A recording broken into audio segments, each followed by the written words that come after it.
juga untuk sanak famili kita yang mungkin dalam keadaan sakit ringan maupun berat, sakit zahir maupun batin, mudah-mudahan diangkatnya kita oleh Allah, diselamatkan dari badan dan dikuatkan iman dan Islamnya.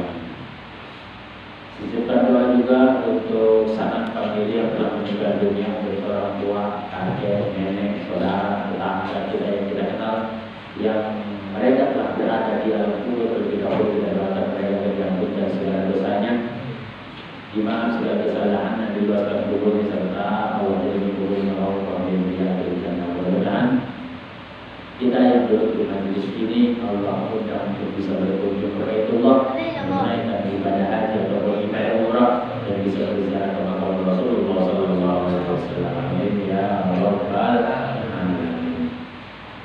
Dari musim penyakit polikron, polikron, sinetron, ya, biasa. Penyakit itu berada di tengah-tengah kita, ada lewat kita, lewat batu, lewat flu dan lain-lainnya. Mudah-mudahan dihindari dari penyakit-penyakit yang demikian. Tapi nanti masih dilanjutkan tentang arkanul iman, yaitu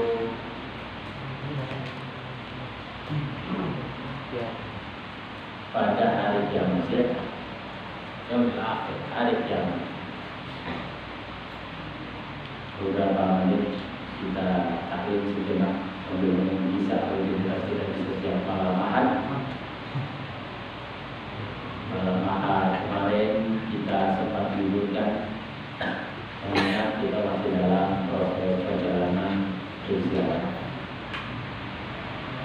Malam Ahad ini usai dengan tahlil bersama, kemudian kita bersama-sama iring-iringan pengantin mengantar kita surat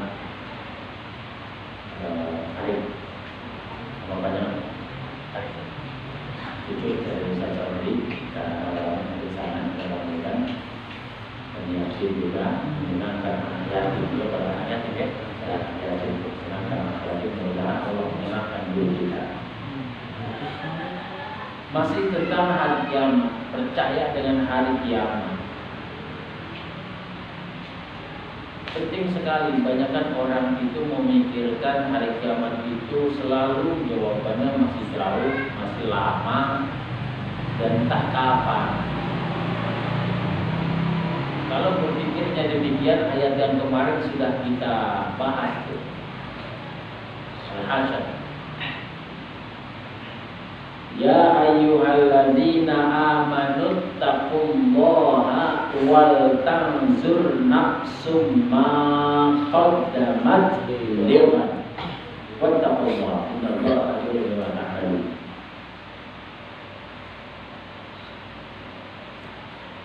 Hai orang-orang yang beriman, kata Allah dalam Al-Quran, sudah dijelasin kemarin tuh. Ada orang yang imannya itu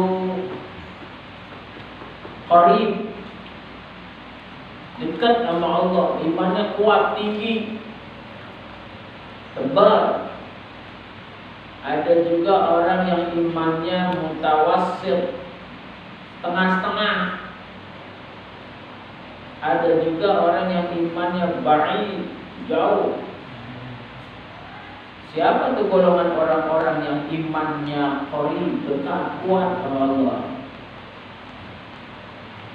Mereka orang-orang yang memiliki keimanan yang kuat, terlihat dari tata cara dia beribadah. Nggak perlu menunggu dia sholat 5 waktu, kadang sholat sunnah, jadi kerjain duha, atau mungkin dia mulai bangun malam, dia sholat bangun malam, bukan bangun doang tidur lagi, jangan ngerjain sholat itu yang imannya dia tinggi. Gak perlu dia nungguin bulan Ramadan untuk berpuasa, tapi di hari Senin, di hari Kamis, bahkan Yaumul Bidnya, pada Padahal belum datang itu tanggal-tanggal Yaumul Bid, tapi dia tunggu itu untuk apa? Untuk merasakan puasa. Itu mereka yang imannya qarib, dekat sama Allah, kuat. Ada juga orang yang imannya mutawasid, setengah-setengah, nunggu azan dulu baru sembahyang. Kadang-kadang azan belum kelar ditungguin, tadilah ada kauman mah.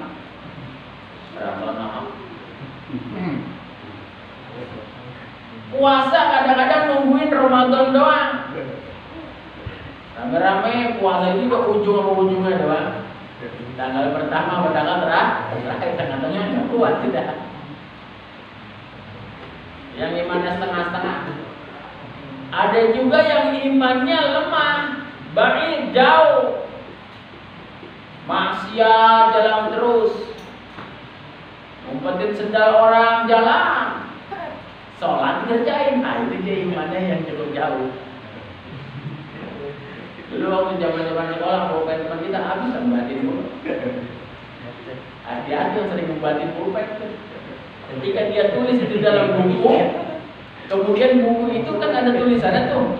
Dia baca itu buku, kemudian buku bacaannya itu diingat di otak. Setelah di otak dipakai buat lulus kerja. Setelah kerja dia menghasilkan uang, maka uang itu dimakan pakai uang yang haram. Bebas. Nah, sekarang kalian ngambil buku pulang dulu.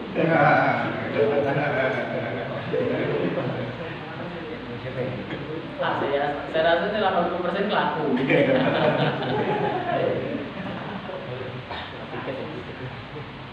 Ya, jadi begitu. Ada orang yang imannya kuat, ada imannya setengah-setengah, ada juga yang imannya jauh. Tapi kalimat itu tuh, ya ayyuhalladzina amanu, Allah nggak pandang dari iman-iman yang mana, tidak. Siapapun tuh Allah turunkan rahmatnya asalkan dia beriman kepada Allah. Allah turunin tuh.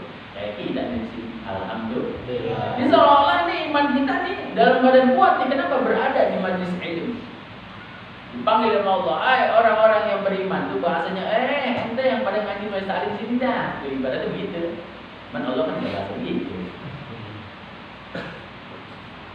Orang-orang yang beriman tidak dipanggil.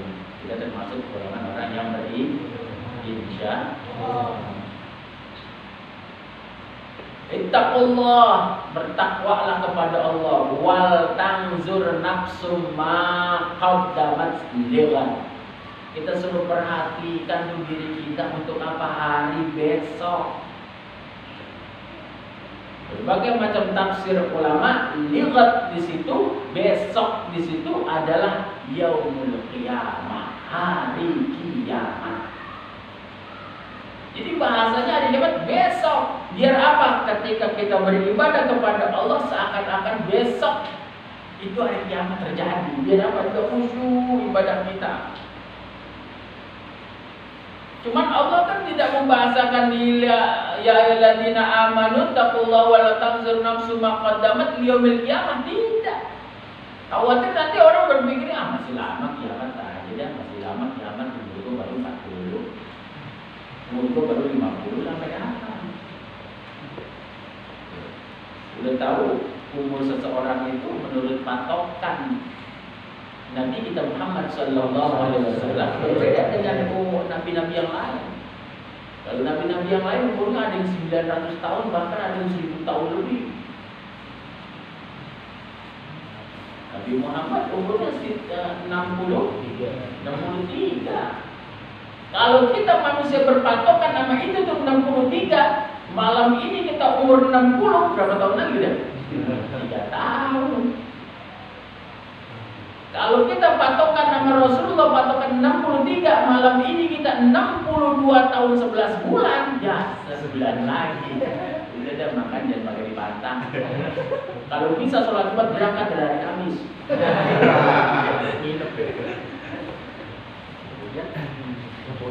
Sitin wa sab'ina sanah. Umur umat Nabi Muhammad antara 6 sampai 70. 55 udah mulai rontok, lama-lama loyo, lama-lama setruk. 56 mati. Emang begitu rada-rada. Sebab apa udah makanannya udah macam-macam. Tapi kalau daerah-daerah Jawa masih rada-rada lama hancur.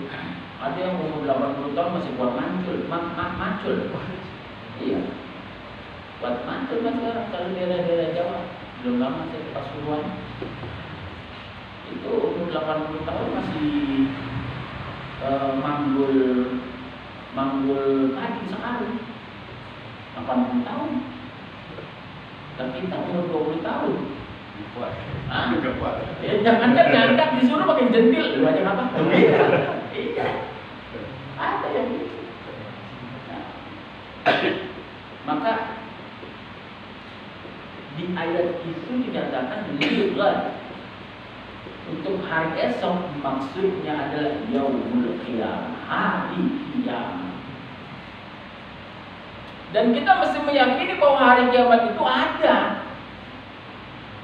Kapan adanya? Kiamat terbagi dua. Ada kiamatul sughra, ada kiamatul kubra. Ada kiamat yang kecil, ada kiamat yang besar. Apa tuh kiamat yang kecil? Kiamat yang kecil Rasulullah Shallallahu Alaihi Wasallam mengatakan al-maut, kematian. Kematian salah satu kiamat juga. Kenapa dikatakan kiamat? Ya karena setelah adanya kematian dia selesai hidup di dunia, nggak bertemu lagi dengan orang-orang yang ada di dunia. Aktivitas kebiasaan hidup di dunia selesai. Begitu adanya kematian. Kapan itu kiamat kubro terjadi? Wallahu a'lam. Apa ciri-cirinya? Idza zulzilatil ardu zilzalaha wa akhrajatil ardu asqalaha. Antara lain itu Allah goncangkan nanti itu gunung-gunung. Allah keluarkan pula binatang-binatang yang kita tidak biasa melihatnya dari tanah. Waqala insanu malaha, manusia bertanya, ini ngapa ini? Ya Allah, di situ yang dikatakan nanti orang tua nggak kenal anak nggak kenal orang tua, adik nggak kenal kakak, masing-masing nyari keselamatan. Dulu gua rasanya begitu. Kalau hari kiamat sudah terjadi, namun tidak menjadi, kita tidak merasakan hal itu.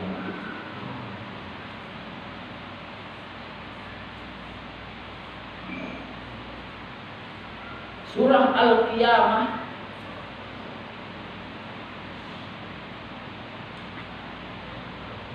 di situ dikatakan la uqsimu biyaumil qiyamah wa la uqsimu bin nafsil lawwamah.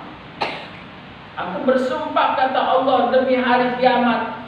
Aku bersumpah dengan jiwa yang menyesali diri sendiri. Hari kiamat itu bakal ada dan kita mesti kita imani. Kalau Allah sudah bersumpah tentang ada hari kiamat, berarti hari kiamat itu ada. Pertanyaan kita kalau kita nanya tentang hari kiamat, bekal apa yang mau kita bawa? Yang mau kita bawa apaan untuk buat hari kiamat? Nasihat Rasulullah Sallallahu Alaihi Wasallam ketika hidup di zaman sekarang, jadidis safinata fa innal bahra kami. Perbaharuilah perahumu karena sesungguhnya laut itu amatlah dalam. Perbaharuilah perahumu, maksudnya iman dan takwa kita kuatin. Fa innal bahra amin, karena sesungguhnya laut itu amat dalam. Artinya ketika kita hidup di muka bumi ini banyak tantangan dan rintangan yang dapat menimbulkan murkaannya Allah. Kalau kita tidak menguatkan rasa iman itu, kita terjerumus ke dalamnya. Kalau kita lihat malam minggu nongkrong di PKS perempuan mana aja ada. Mulai dari yang pakaiannya gondrong atau pakaiannya ketat, bahkan ada yang nggak pakai pakaian. Nggak banyak di sana. Kalau iman kita tidak selalu perbaharui, maka kita akan terjerumus dalam perbuatan maksiat. Rasulullah mengingatkan dalam hadisnya, jadidu imanakum, perbaharuilah iman kalian, kata Rasulullah. ketika Rasulullah sedang khutbah di tengah-tengah para sahabat. Lalu sahabat bertanya, kaifa jadi imanana ya Rasulullah? Bagaimana cara memperbaharui imanku? Kata Rasulullah, biqauli la ilaha illallah. Perbanyak mengucap kalimat la ilaha illallah. Berapa kali kita mengucap la ilaha illallah setiap hari? Berapa kali coba? Kadang-kadang kita bisa jadi gak pernah mengucapin la ilaha illallah, padahal dalam sholat ada. Orang kita nggak kerjain sholat, orang nono, orang sini mana ahli ibadah semuanya. Ya Rabbal Alamin. Orang masuk surga kan susah. Masuk surga susah apa gampang? Susah masuk surga.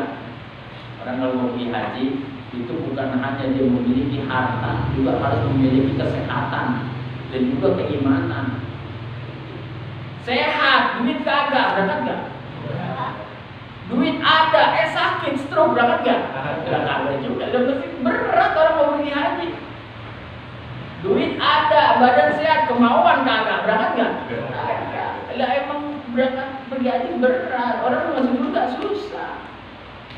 Ngaji dari rumah berangkat dari sini kalau berdasar dengan iman yang kuat gak sampai, susah. Orang mau masuk surga susah. Sedekah, kan harus punya duit. Jadi kelihatannya orang-orang yang ada di sini ini ahli surga semuanya. Kelihatan tampang ada tampang orang susah semuanya.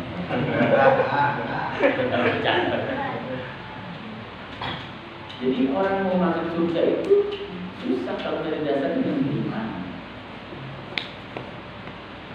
Ya. Itu perbanyak kalimat la ilaha illallah untuk memperbarui rasa iman kita. Minimal berapa kali kita ucapin kalimat la ilaha illallah? 25 kali.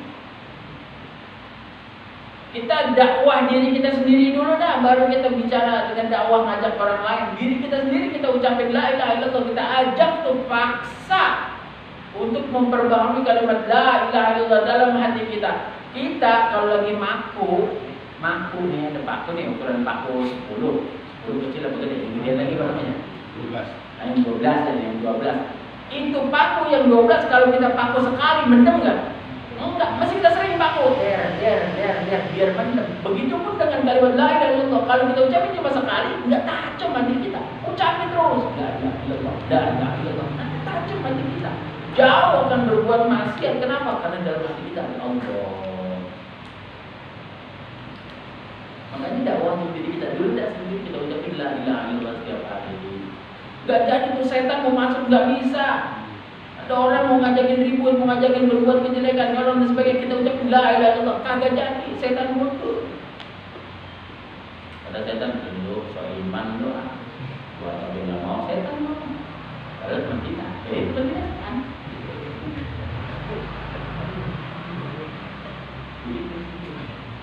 Jadi untuk diri kita sendiri.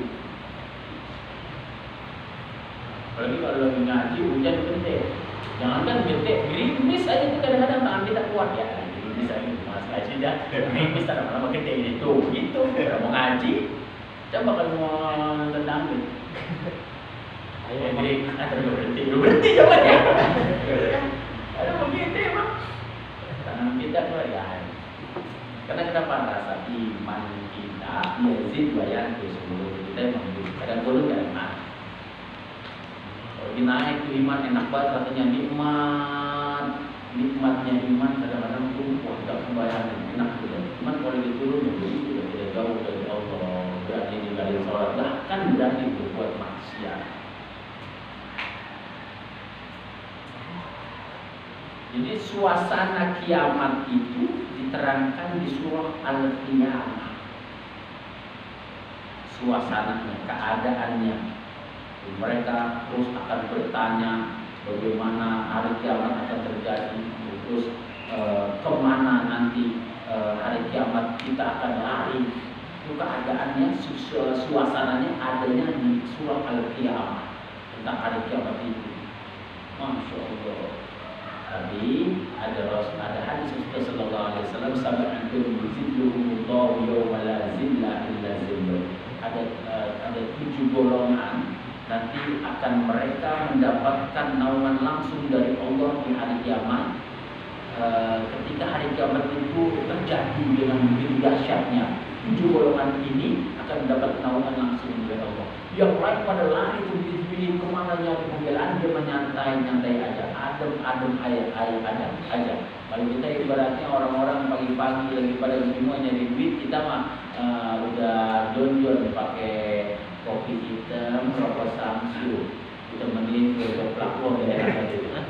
Nyantai aja sambil dengerin ceramah dari Pak siapa. Ayo bisa itu udah hidup yang paling pakai angin.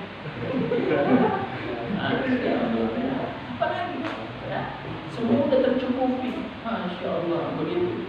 Yang lain pada kelabakan tuh nyari-nyari tentang pembelaan. Lari ke sana, lari kemari pembelaannya, minta syafaat, pertolongan, tapi gak ada yang mampu dan gak ada yang mau. Alhamdulillah. Orang-orang itu tuh, yang 7 golongan itu tuh akan mendapatkan langsung dari Allah Subhanahu wa taala.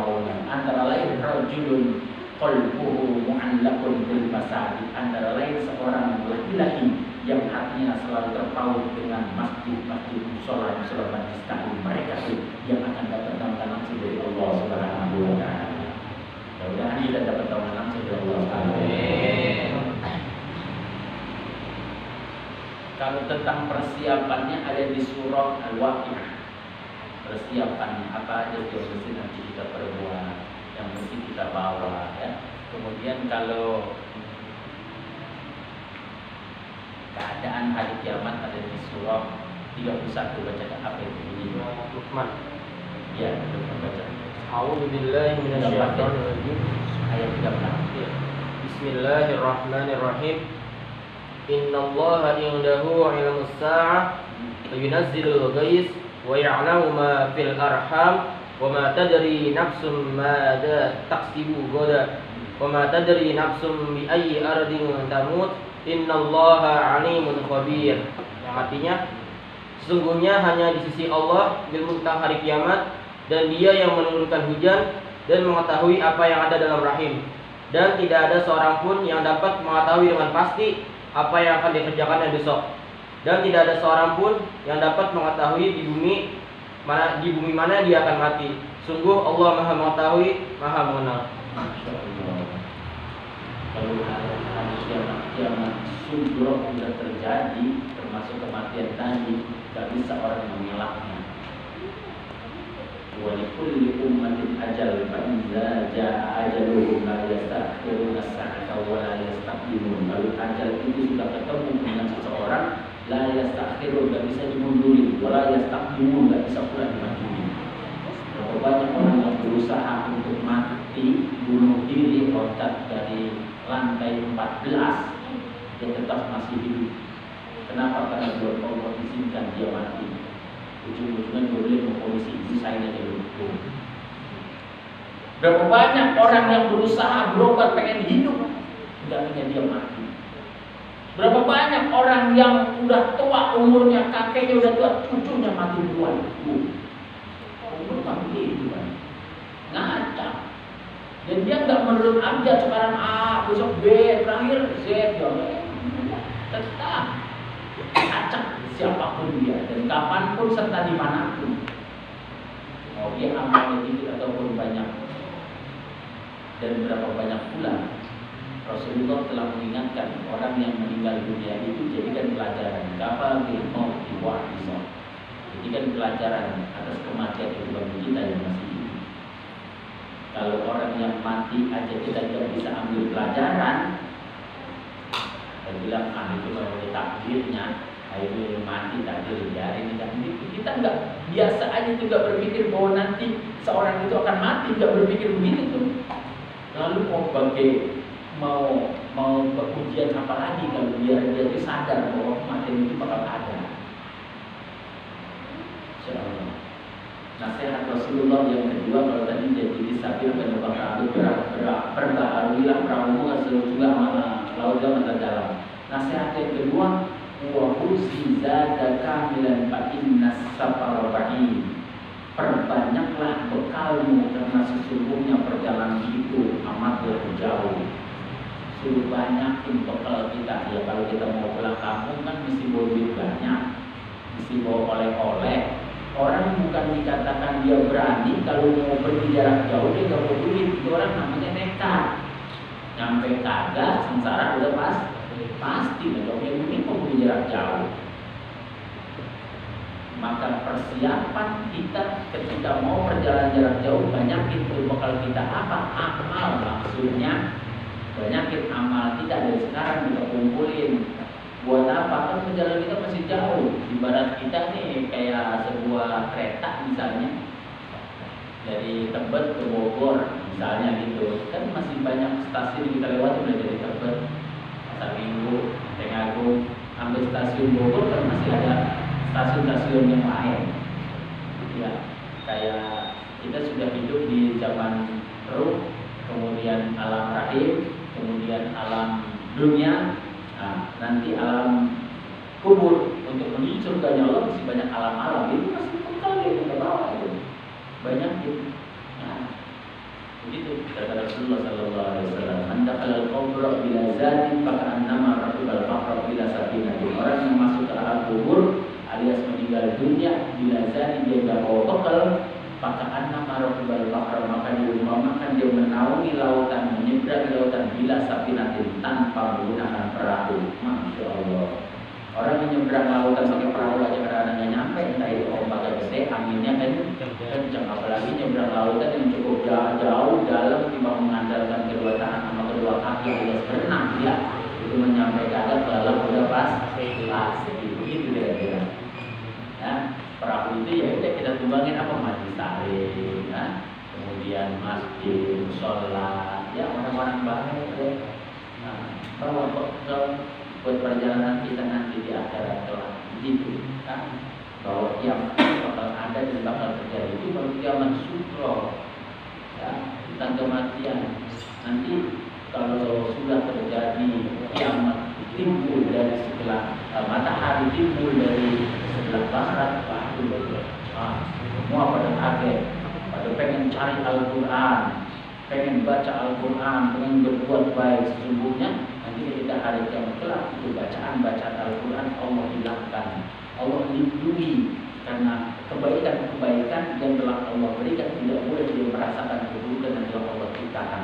Termasuk ulama-ulama yang alim yang mereka takut kepada Allah, nanti dia tidak bisa merasakan dan tidak boleh merasakan hari kiamat. Makanya banyak ulama-ulama yang sudah meninggal dunia. Karena kenapa nggak boleh merasakan hari kiamat? Termasuk Al-Quran ini. Nanti ketika hari kiamat kubur terjadi, mereka pada cari Al-Quran, ingin membaca Al-Quran. Padahal Al-Quran itu ditarik ke Allah. Mana Al-Quran kok kosong? Mana ini? Kita bilang yang enteng mana aja. Baru datang penyesalan. Nyesel biasa datang di awal beri akhir. Di akhir penyesalan. Ada yang nyesel duluan. Ada nggak? Ada. Jalan nyebur ya. Iya. Jalan duluan ya pun nyesel duluan. Nyesel duluan nanti gitu kan. Masya Allah. Nasihat Rasulullah yang ketiga, wa khafifil himla fa innal aqabata tahur. Suruh ringanin beban kita kata Rasulullah, karena perjalanan itu enggak semudah apa yang kita bayangkan. Artinya kita kurangin yang kalau kita setiap hari berbuat maksiat, kita kurangin tuh maksiat karena perbuatan buruk dan perbuatan baik itu akan kita teng-teng nanti dalam perjalanan kita sampai di yaumil hisab. Ketika dihitung tuh sampai di situ tuh nanti tuh. Maka kurangin maksiat-maksiat kita yang kalian yang masih punya orang tua, jangan melawan banyak sama orang tua.